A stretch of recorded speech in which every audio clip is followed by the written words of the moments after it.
tonight.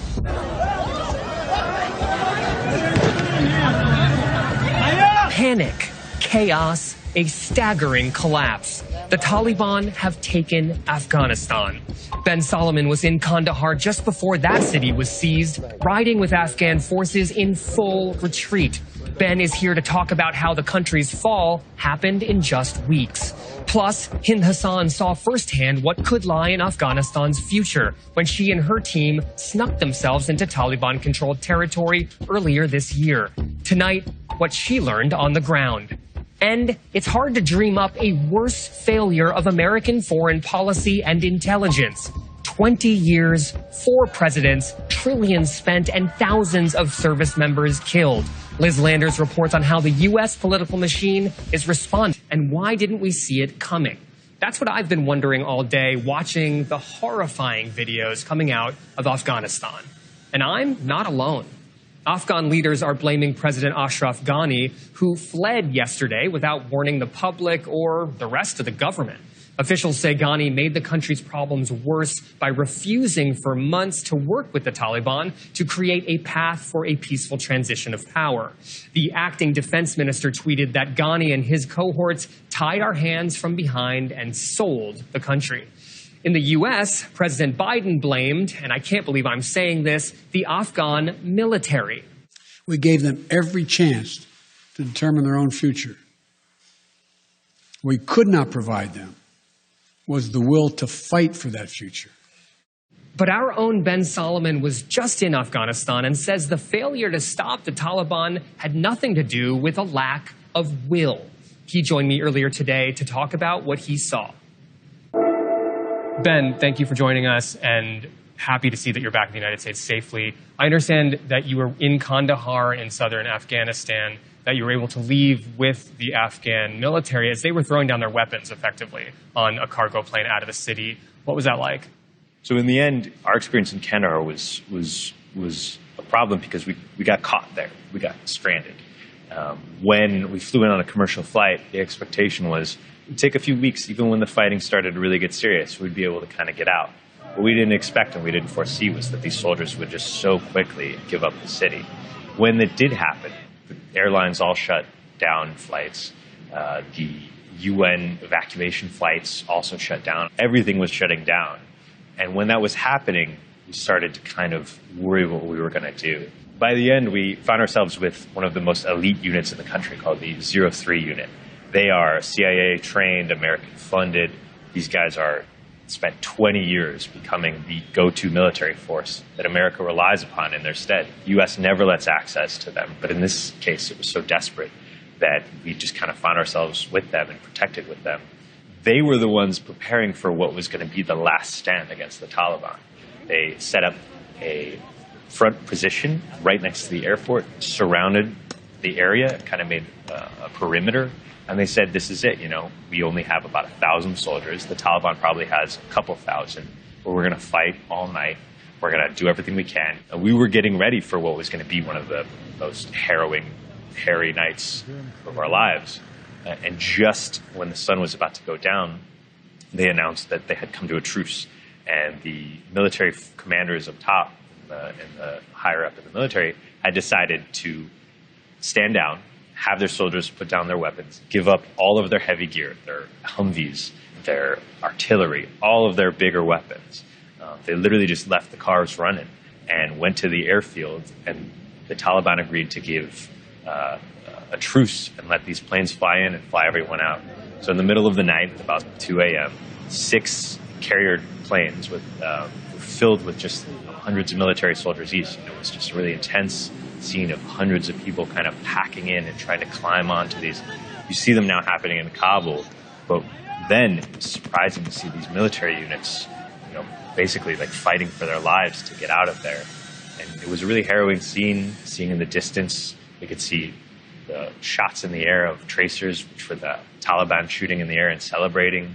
And we could get the sense that, this was a bittersweet moment, because although they didn't have to fight and lose their lives, this was how the war was kind of faring for them, which is they were losing.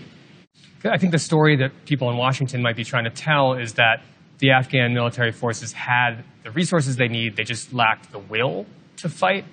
From what you've seen and how it went down, like, what do you make of that? I think it's an oversimplification. And we spent a lot of time on the front line with the fighters in Kandahar, and they were exhausted. So they were outgunned, they were underfed, they were undersupplied, and they just were exhausted by it all. So this idea that they didn't have the gumption, they didn't have the ability or the will to get into the fight, it's not true. And it's disrespectful of these people that were really fighting.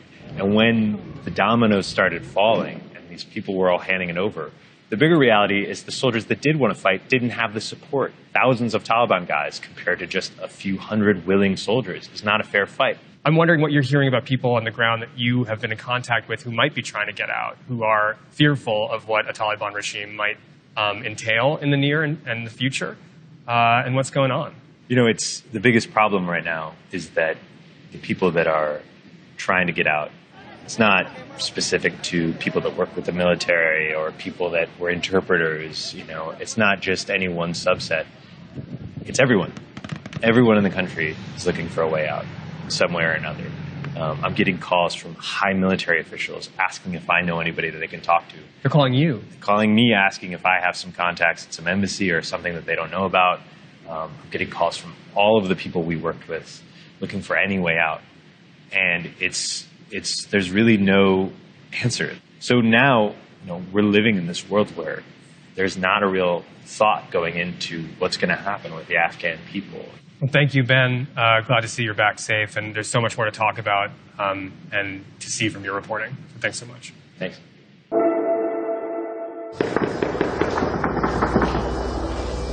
We can hear around gunfirings. There is no one on the road, in the streets. We can only hear a gunfiring.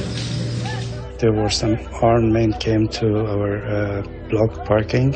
They were screaming and shooting on the air.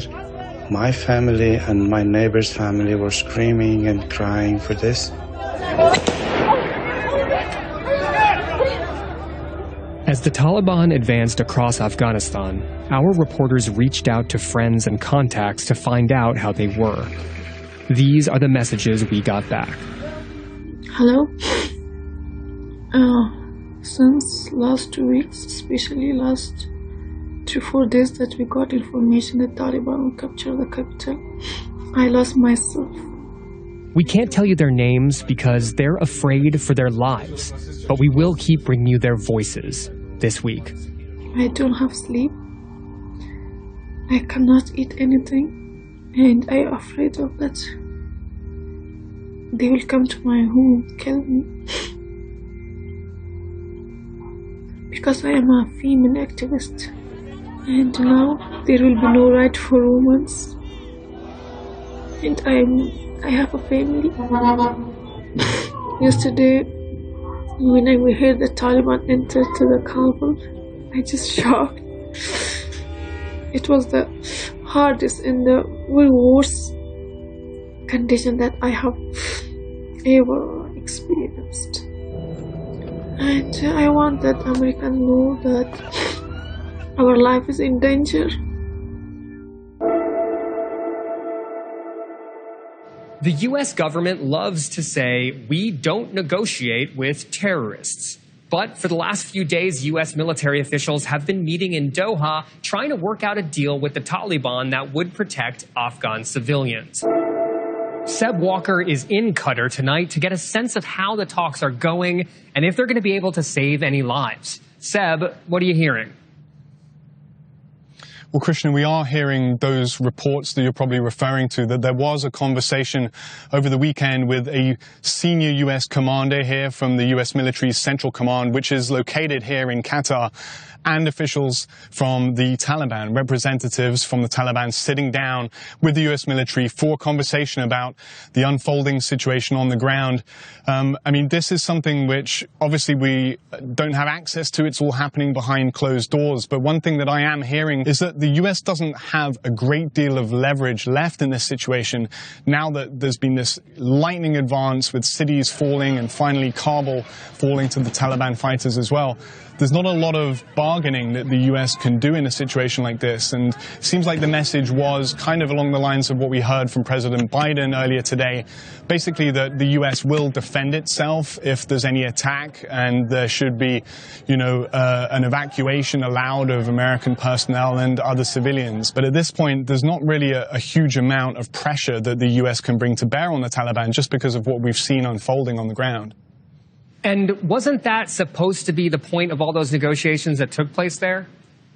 The nature of how things have collapsed in Afghanistan, everyone's very surprised. I've been speaking with officials who are also kind of astonished at what they're seeing unfolding. But I think one of the main points that they would make here is that the Americans gave a timeline for this, and that was something that they think was a strategic mistake. And I'm hearing that from various parties that, if you have a ticking clock down to the moment where you've said you're going to withdraw your forces, then really the Taliban has the advantage of being able to just wait it out. The famous expression is that from the Taliban side, you have the watches and we have the time. They have the time to wait, and that's how it's unfolded. And I think what I'm hearing here on the ground is that for the Afghan partners, for the US partners in Kabul, the Afghan government, there was an expectation that President Biden would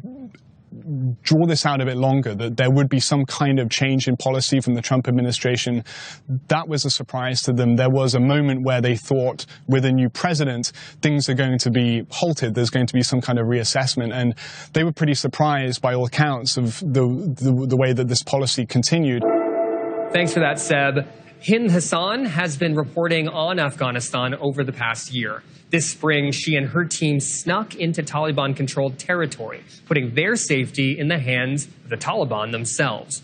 While there, she saw firsthand how the Islamist group runs a government and doles out justice. There's little due process in these Sharia courts. Disputes here are settled by mobile justice, and in some cases, Taliban commanders who have the autonomy to carry out punishments how they see fit.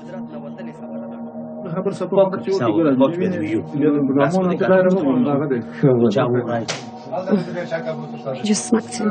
What you're seeing right now is pretty much a Taliban court. You have in front of me is a local Taliban commander talking to somebody who's been accused of stealing. Surrounded by a group of Taliban fighters, the accused is forced to give a deposition to camera about whether he stole sheep from a local herder, as well as other crimes. He's been sitting in Taliban jail since his arrest and has